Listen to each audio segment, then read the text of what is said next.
Bismillahirrahmanirrahim. Alhamdulillahirabbil alamin wa bihi nasta'in ala umurid dunya waddin.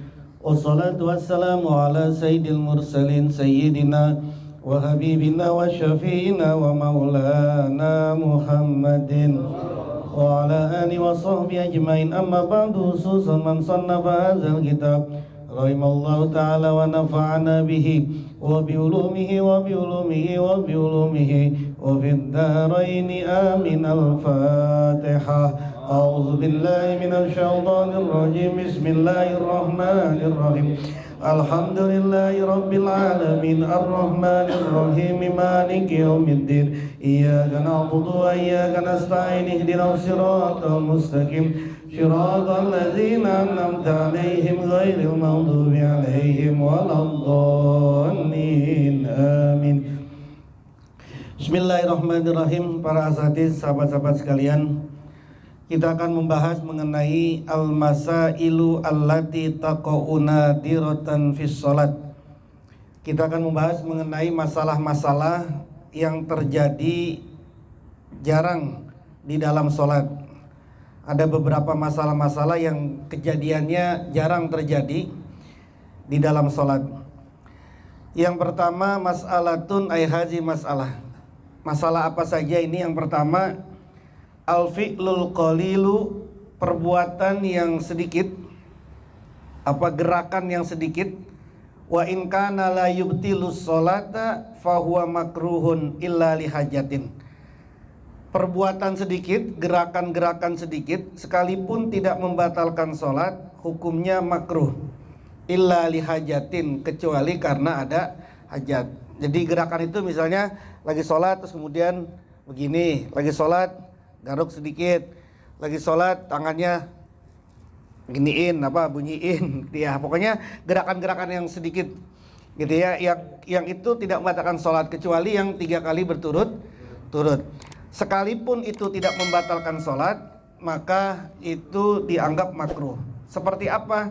Misalnya fidaf ilmari, seperti mencegah orang lewat. Lagi sholat ada orang lewat, itu kemudian kita beginiin, meskipun itu perbuatan sedikit yang tidak membatalkan sholat, tapi hukumnya makruh. Jadi makruh itu. Waqat lil akrobi, membunuh kalajengking dan sejenisnya.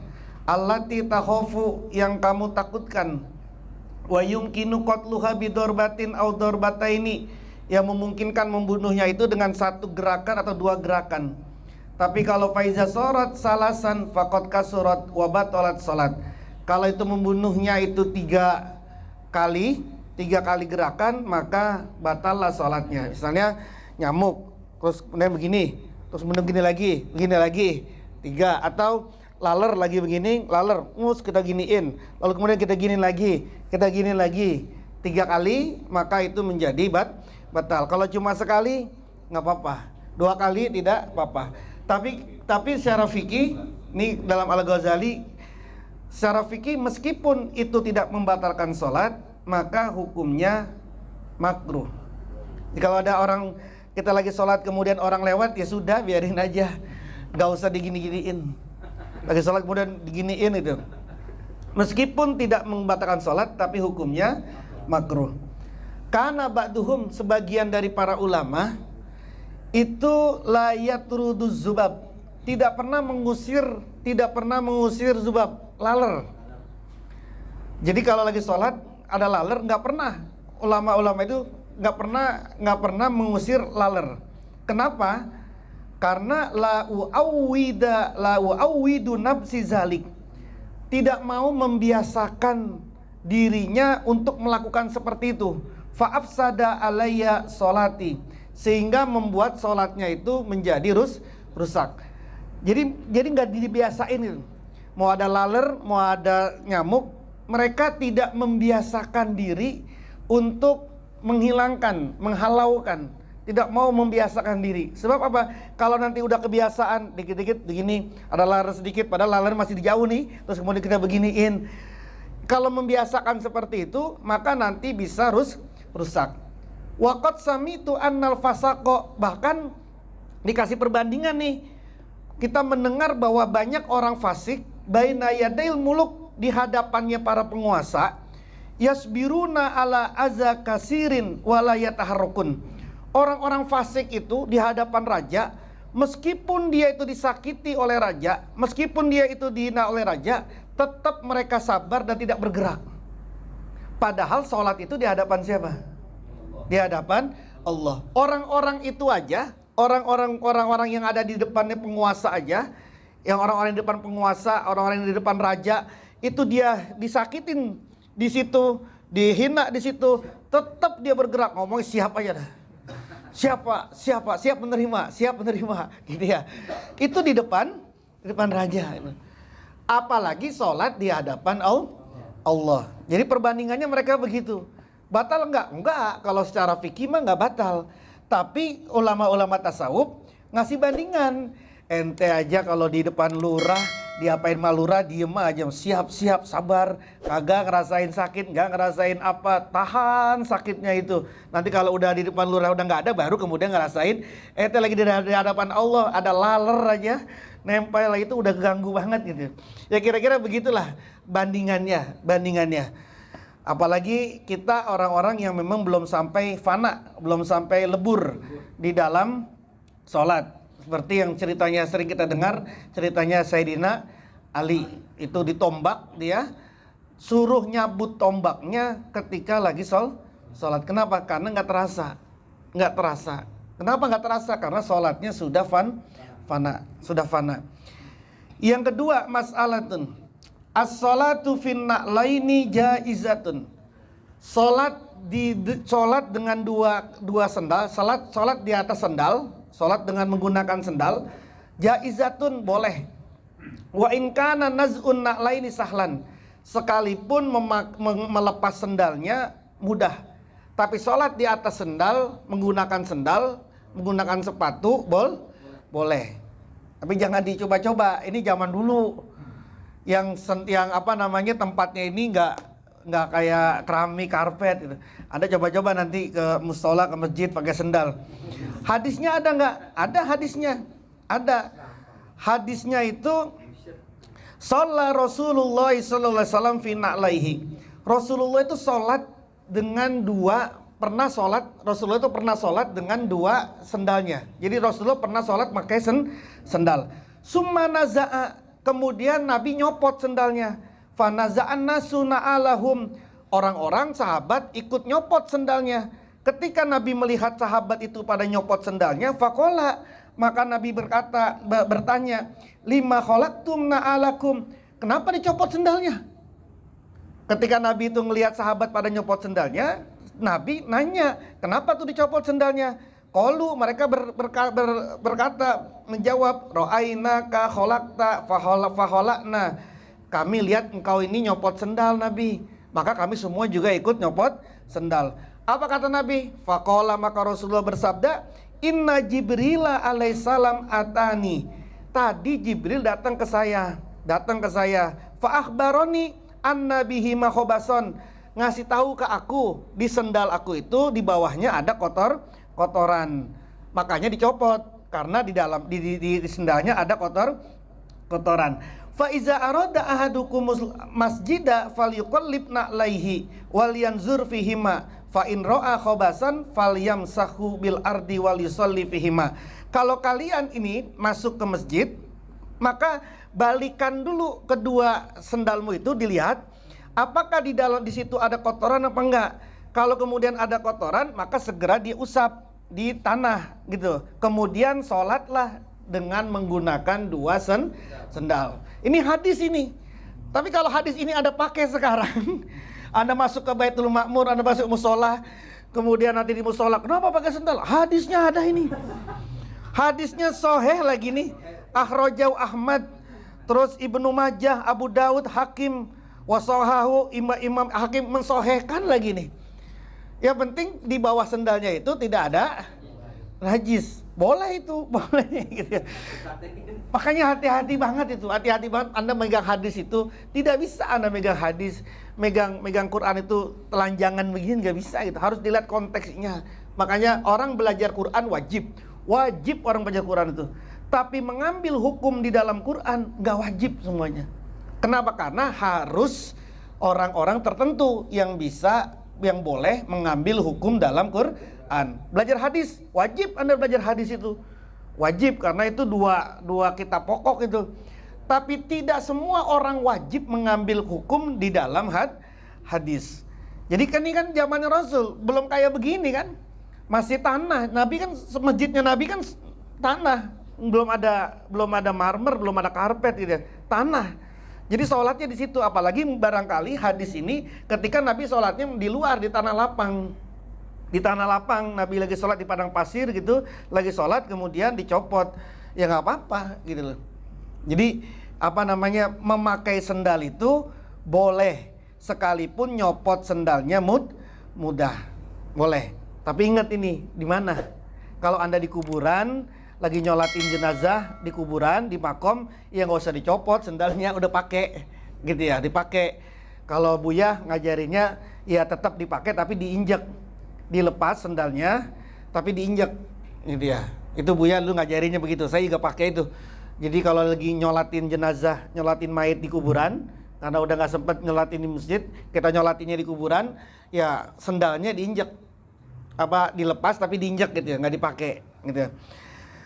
Kalau kemudian Anda bawa sendal, kata Nabi, kalau kemudian kan Anda bawa sendal, kemudian sandalnya Anda copot, ditaruh di mana sendalnya?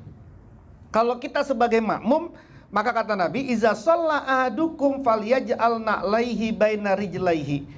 Kalau kalian ini sholat, kemudian mencopot sendalmu, maka letakkanlah kedua sendalmu, sepatumu di antara dua kakimu. Jadi nggak taruh di depan, nggak taruh di kanan, nggak taruh di kiri.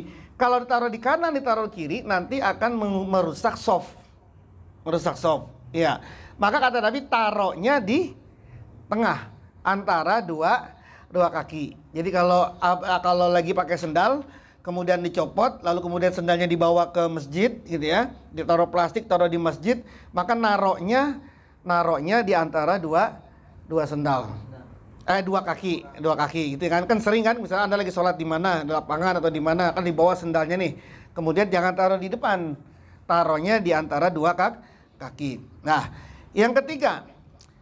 Mas'alatun, yang ketiga, iza bazaqa fi sholatihim lam tabtul sholatuhu li'annahu fi'lun qalilun.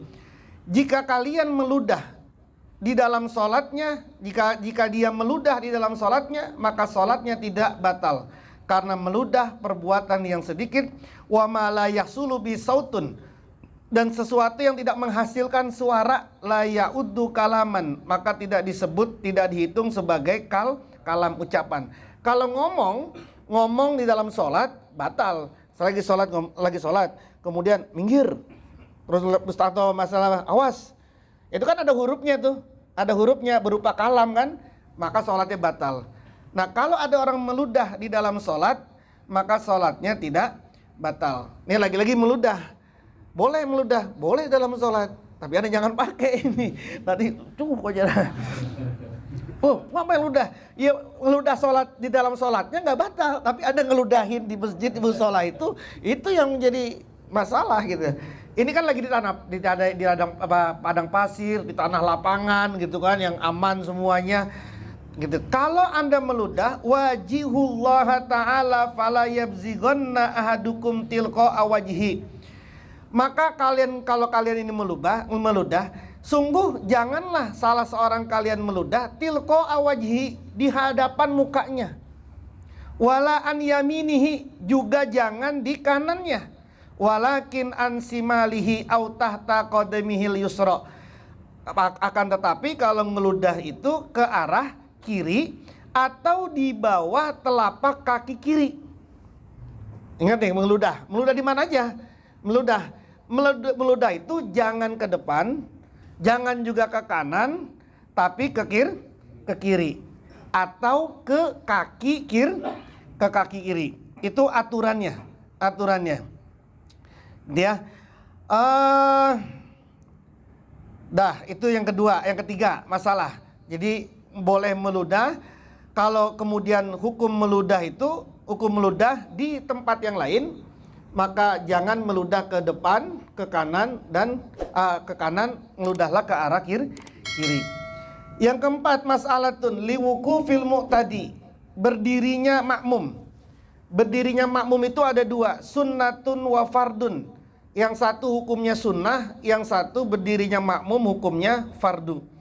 Amma sunnah, adapun sunnah berdirinya makmum itu yang hukumnya sunnah, kalau dia sendirian, fa ayyakifal wahidu an yaminil imam mutaakhiran anhu qalilan. Kalau dia sendirian, maka dia berdiri di sebelah kanan imam, mutaakhiran anhu qalilan, mundur sedikit dari imam. Kalau ini makmumnya laki-laki, di sebelah kanan imam, mundur sedikit. Tapi wal mar'atul wahidatu taqifu khalfal imam. Kalau perempuan makmumnya, baik itu istri atau siapa kayak perempuan, maka berdirinya di belakang imam, tidak di sebelah kanan, tapi di belakang imam, di sendirian. Wa in waqafta bi janbil imam lam yadur zalik walakin khalafatis sunnah.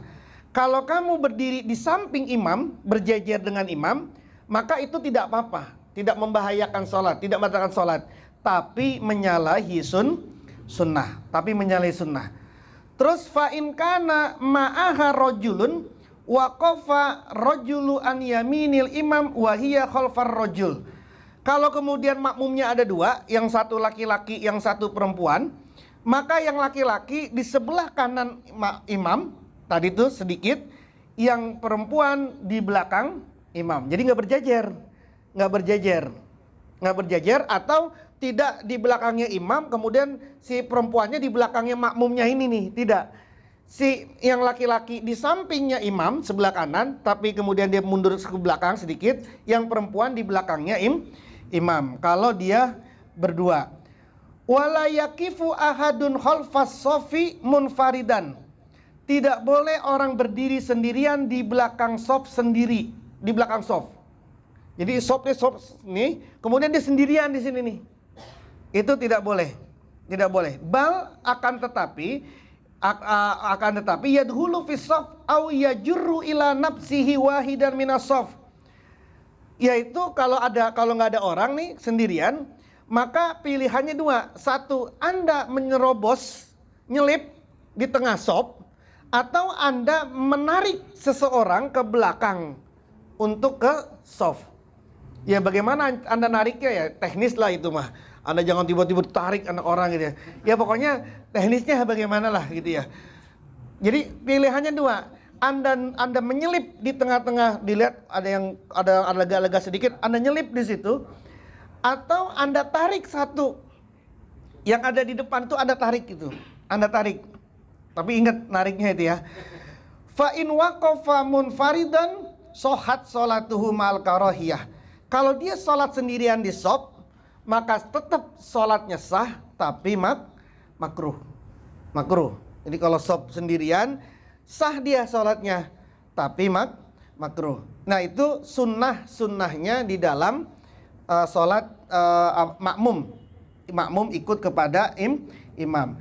Wa ammal fardu, adapun yang fardu, yang hukumnya wajib ini, fattisolus sofi, nyambungnya sof, wa huwa ayyakuna bainal muqtadi wal imam rabitatun jami'atun fa innahuma fi jama'atin.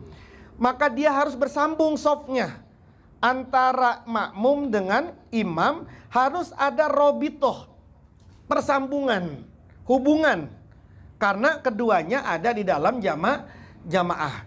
Jadi misalnya imamnya di sana, kemudian makmumnya di sana, boleh. Karena apa? Karena nggak ada halang, masih tetap robitoh, terhalang. Tersambung, meskipun tadi hukumnya adalah makruh, tapi boleh imamnya di sana, makmumnya di sana. Yang penting ada robitoh, ada persambungan nanti di sini gitu ya. Kalau kemudian tidak ada persambungan, misalnya imamnya di lantai bawah di sana, kemudian makmumnya di sini, kan nggak ada persambungan, apalagi ini bukan masjid gitu ya, maka tidak boleh.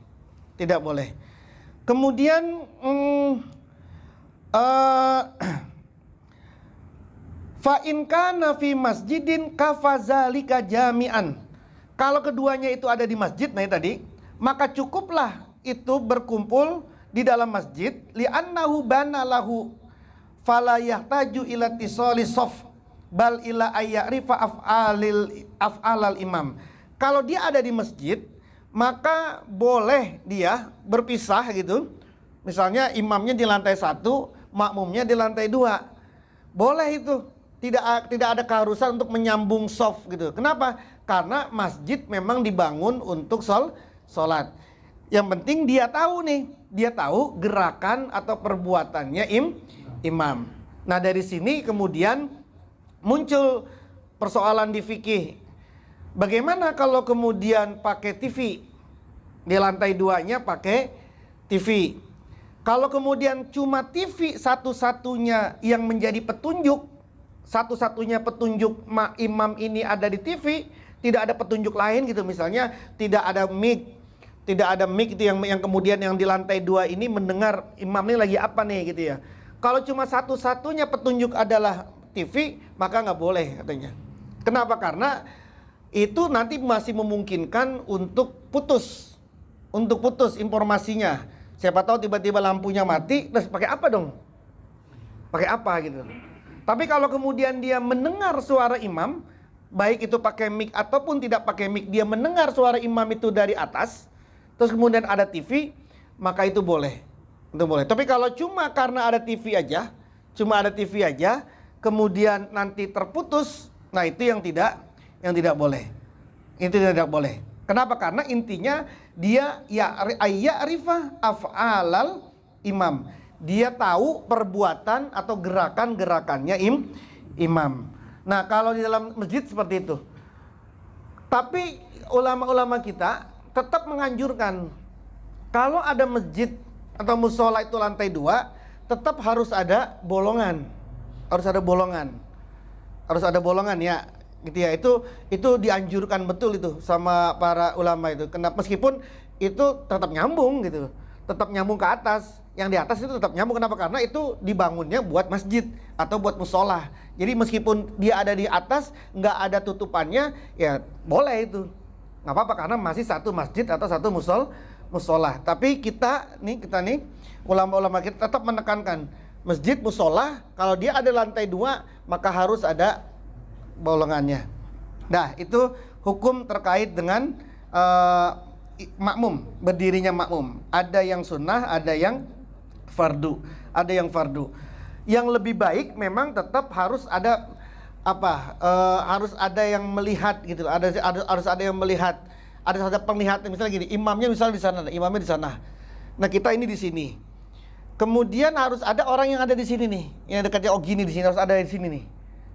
Yang di posisi Ogi ini nyambung kepada imam yang ada di sana gitu ya. Yang kita nyambungnya ke sini gitu. Gitu ya. Itu yang lebih sempurna seperti itu.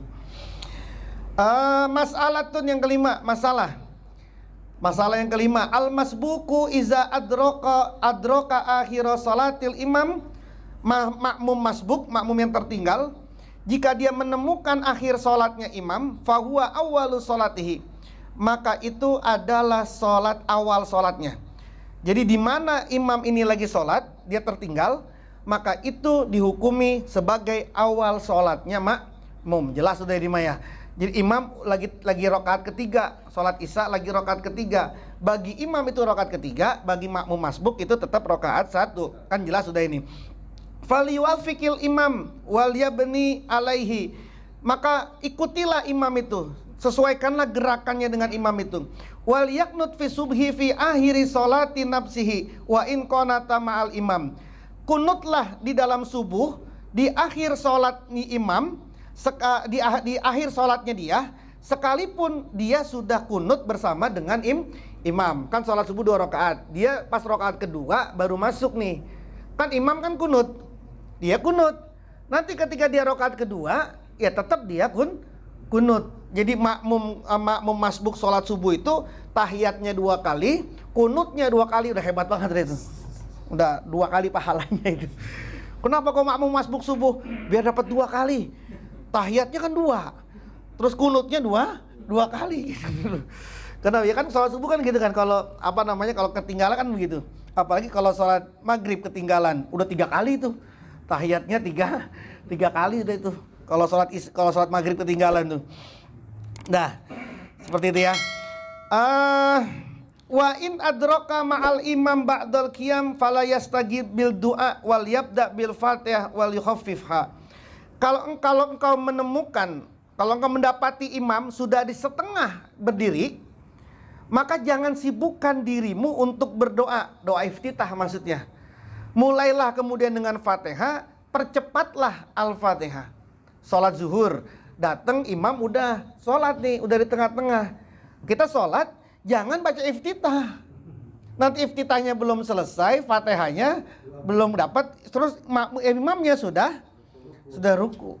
Jadi ikut masuk langsung baca Fatihah. Meskipun ketika nanti lagi belum baca Fatihah, imam sudah ruku, maka potonglah Fatihahmu, ikutilah imam, karena itu sudah ditanggung oleh imam. Kalau kemudian engkau menganggap ini masih bisa dan tidak terlewat satu rukun, ya, jadi misalnya pas lagi baca siratal ladzina an'amta, imam ruku, kan masih keburu tuh, an'amta alaihim ghairil maghdubi alaihim waladdallin, kan masih keburu tuh, ngabisin itu masih keburu kan.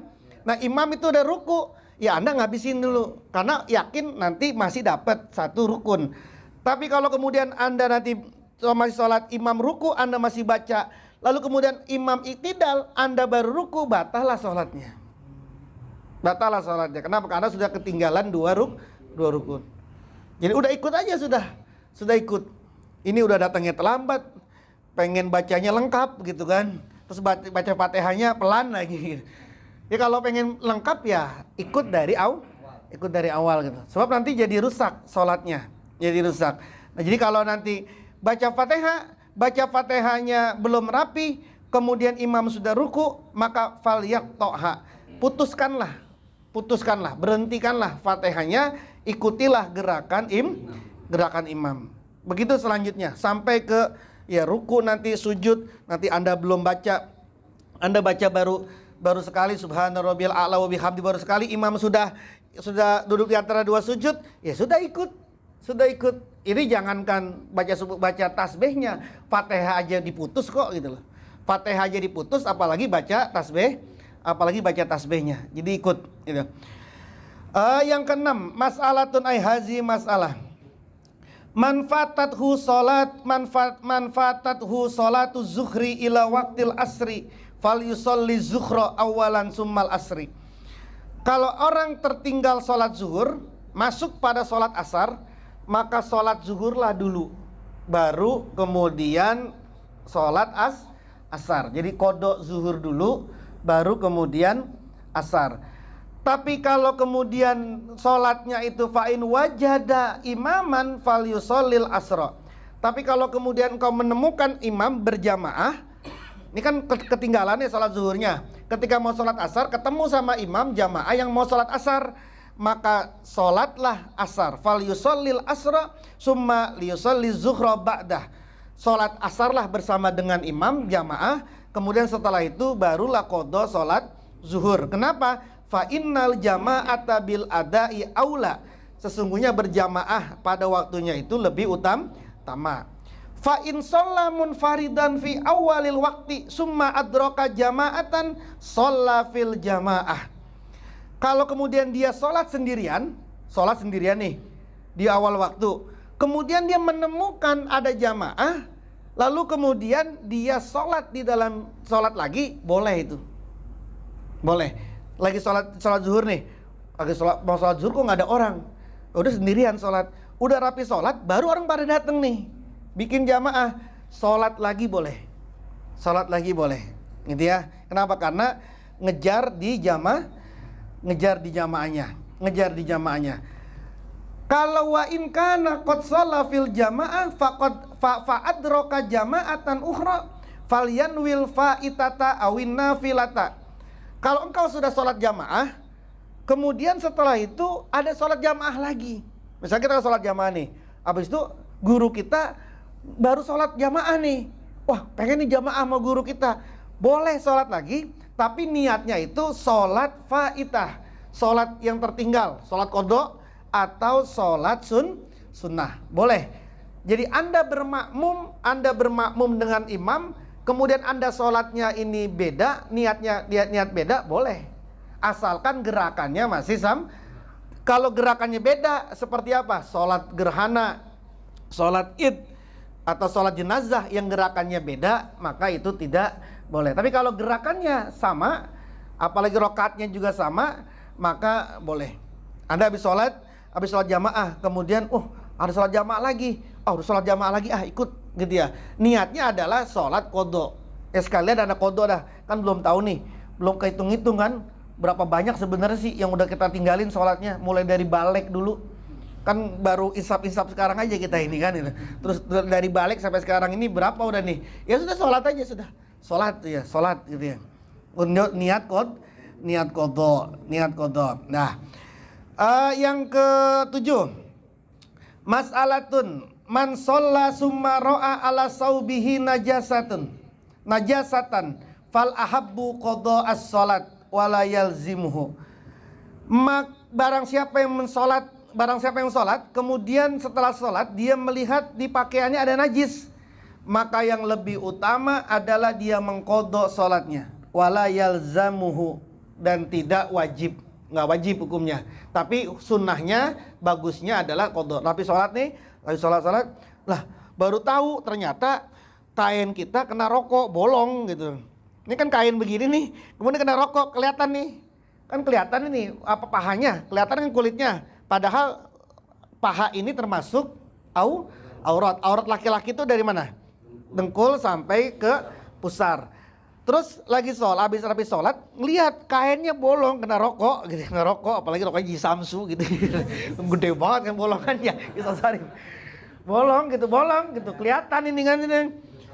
Udah dibalik gitu. Meskipun tidak wajib, tapi yang lebih utama adalah dibalikin lagi sholatnya, ulang. Tapi walau ro'an najasata fi asna'is sholat roma bis saubi.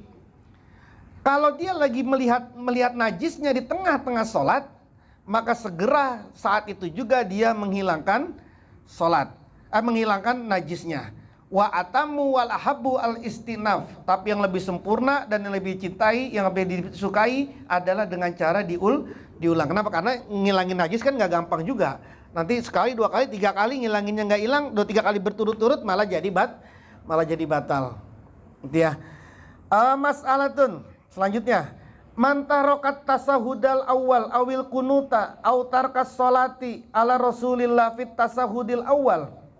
Siapa orang yang meninggalkan tasahud awal, tahiyat awal, atau kunut subuh, atau meninggalkan sholawat kepada Rasulullah di tahiyat awal, au fa'ala fi'lan sahwan, atau dia melakukan perbuatan yang lupa, wa kanat tabtulus sholatu bi ta'ammudihi, yang bisa menjadi batal kalau dengan sengaja, au sakka fala yadri usul asalla salasan au arba'an, atau dia ragu, dia tidak tahu apakah dia sholat itu 3 rakaat atau 4 rakaat, akhoza bil yakin, maka dia mengambil yang yakin, wasajada sajdatai sahwi qoblas salam, maka dia kemudian sujud dengan 2 sujud, namanya sujud sahwi qoblas salam. Sujud sahwi itu sebelum salam. Ini kalau dalam fikih yang lain dikatakan sunnah ab'ad. Ini kemarin dibahas juga di Cirende. Kalau ada orang meninggalkan sunnah ab'ad salah satunya itu, maka disunnahkan untuk sujud sahwi. Ini saya ulang. Tahiyat awal, kunut itu semuanya sunnah ab'ad, termasuk sunnah ab'ad. Yang tidak boleh dibatalkan dengan wajib. Saya ulang nih, karena ini sering terjadi. Ada orang lupa tahiyat awal lupa nih, udah berdiri, makmumnya gelisah, makmumnya ini ngotot-ngototan, makmumnya ini pengen bener, subhanallah gitu kan, naik ini udah makmum ini imam ini mestinya dia tahiyat awal, tapi langsung berdiri, makmum udah gelisah, subhanallah gitu kan, Terus kemudian si imam ini udah berdiri, lalu kemudian dia terprovokasi sama makmum, akhirnya dia turun lagi, batallah sholatnya. Imamnya batal, makmumnya batal. Kenapa kok makmumnya batal? Karena ngucap subhanallah kalau cuma untuk ngingetin, batal sholat. Subhanallah ngingetin orang sholat yang salah, kalau niatnya cuma ngingetin, batal sholatnya. Jadi harus diem dulu, dia harus pastikan dulu niatnya. Niatnya harus dua, zikir dan juga harus ngingetin. Kalau cuma ngingetin doang, batal itu. Dan ini pasti akan beda ini, gergetan dia, subhanallah, subhanallah, subhanallah. Ya mana ada orang zikir subhanallah, subhanallah. Gitu kan? Kan begitu. Kalau dia niatnya zikir, boleh. Niatnya zikir boleh. Jadi jangan reflekan lah kita itu, jangan reflekan. Apalagi tahu kalau itu sunnah tahiyatnya adalah tahiyat awal adalah sunnah. Sama orang kunut subuh langsung saja imamnya sujud. Makmum teriak-teriak dari atas, subhanallah, subhanallah. Terus terprovokasi lah imam ini, dia bangun lagi di kunut. Udah batal dua-duanya itu. Kenapa? Sujud itu wajib, kunut itu sunnah. Sama kayak tadi, tahiyat awal itu sunnah, berdiri itu adalah wajib. Yang wajib tidak bisa dibatalkan dengan sunnah. Nanti sholat id misalnya, kalau kemudian ketemu sama imam yang lupa, nggak takbir, Allahu Akbar, langsung baca Fatihah, Bismillahirrahmanirrahim, Alhamdulillah, jangan diapa-apain sudah. Jangan mulutnya jangan lemes, jangan latah, mulutnya jangan latah. Sebab nanti ketika dia imamnya tetap provokasi, Allahu Akbar, Bismillahirrahmanirrahim, subhanallah, imamnya langsung dia udah baca Bismillahirrahmanirrahim, berhenti, lalu kemudian dia takbir, batal sholatnya. Kenapa? Karena takbir yang 7 itu hukumnya sunnah, baca Fatihah hukumnya wajib. Yang wajib tidak boleh dibatalkan dengan yang sunnah. Ingat nih, makanya mulutnya jangan lemes, jangan latah. Orang dikit-dikit minta teriakin aja. Sama kayak orang lagi sholat, lagi baca surah, kemudian dia agak lupa, jangan latah dulu mulutnya, diem dulu. Karena nanti Anda tiba-tiba ngajarin dia gitu, ngasih tahu itu, kemudian niatnya ngasih tahu itu batal itu. Niatnya nggak boleh sholat itu ada hubungan sama siapa itu, tidak boleh itu. Kalau kemudian Anda itu niatnya memberitahu, berzikir, ya niatnya ngasih tahu itu berzikir, boleh itu. Niatnya berzikir dan memberitahu boleh. Tapi kalau kemudian Anda ini langsung nggak tahu, imam lagi diem sendiri, kan barangkali imam lagi nelen ludah dulu gitu, lagi diem dulu, lagi nelen ludah lah.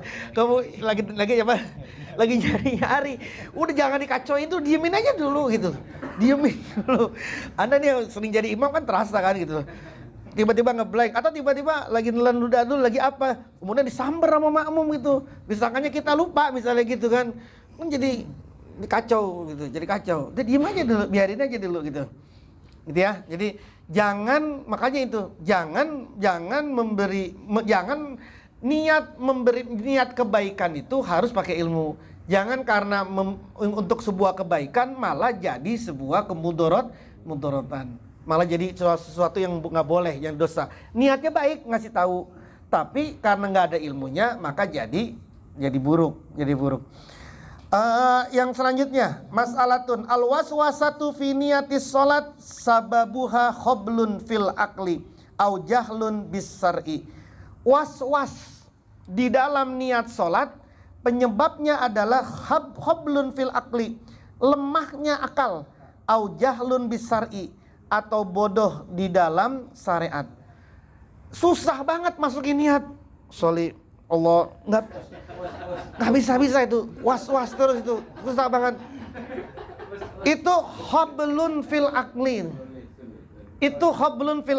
lemah di dalam akal, au jahlun bis syar'i, atau dia tidak tahu, bodoh di dalam syariat. Masukin niat aja kok susah banget. Maka kata Imam Ghazali dalam kitab ini, itu kan sama saja seperti ini. Man dakhala alaihi alimun faqama lahu. Kita lagi duduk, tiba-tiba ada orang alim, guru kita datang. Maka kemudian kita berdiri kan, langsung berdiri karena menghormati. Itu kan kalau kemudian dia pengen berdiri, lalu kemudian dia niat dulu, qala nawaitu an antashiba qaiman ta'ziman liduhuli zaidil fadil li ajli fadlihi mukbilan alai biwajhi. Saya niat untuk berdiri tegak karena mengagungkan masuknya si Syekh Zaid yang punya keutamaan karena arah mengagungkan dan menghadap. Kan ribet Anda itu.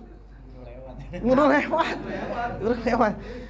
Jadi kok pakai begitu gitu. Makanya adalah khablun fil akli au jahlun bis syar'i.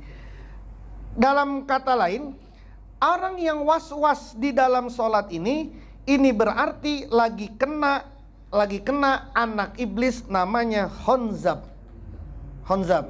Dia lagi kena anaknya iblis. Iblis itu anaknya banyak. Ada 9 anaknya iblis itu. Udah pernah dengar kan ini? Honzab itu yang ngasih was-was orang lagi sholat, kata dia Allah Akbar, Allah nggak jadi Allah, itu namanya Honzab.